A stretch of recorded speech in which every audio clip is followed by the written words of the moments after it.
Thank you very much. I would like to begin by thanking France for having organized this open debate today. Canada is proud of having co-sponsored the resolution adopted. We believe that it will contribute to strengthening our collective efforts to combat terrorism in all its forms. Today, I would like to underscore one of the most serious terrorist threats of the current age, white supremacism. Are among the gravest terrorist threats that the world is facing today. We were all reminded of this tragic reality on the 15th of March, when a white supremacist terrorist killed 50 Muslims gathered in 2 mosques for Friday prayers in Christchurch, New Zealand. As a Canadian, this attack was all too familiar. 2 years ago, a terrorist killed 6 people in a Quebec City mosque. Neo-Nazis, white supremacists, incels, nativists, and radical anti-globalists who resort to violent acts are a threat to the stability of my country and countries around the world. These attacks need to be at the top of our agenda when we talk about confronting terrorism. And when violence like this occurs in mosques, churches, synagogues, or on the streets of our major cities, we must not be afraid to specifically condemn it for what it is: neo-Nazism, white supremacism, Islamophobia, anti-Semitism, terrorism. We can't hide behind euphemisms that distract from the truth.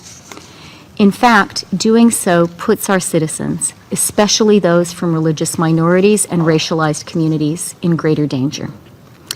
In the wake of acts of terrorism carried out by Muslim extremists, Western countries often call upon Muslim countries and Muslim leaders to condemn those attacks in the name of their people and their faith.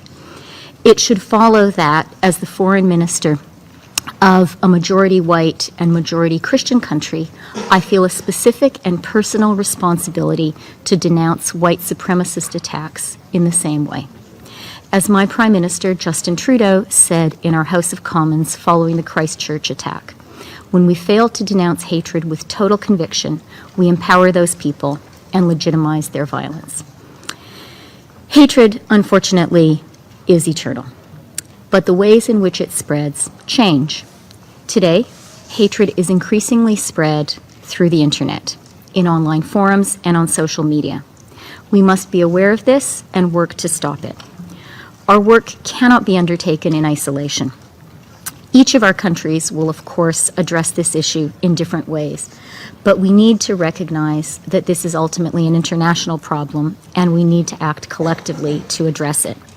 The internet and social media know no borders, and so we must work together to find ways to address online radicalization. And on a final note, I would like to offer, on behalf of Canada and Canadians, our support and compassion for the people of New Zealand.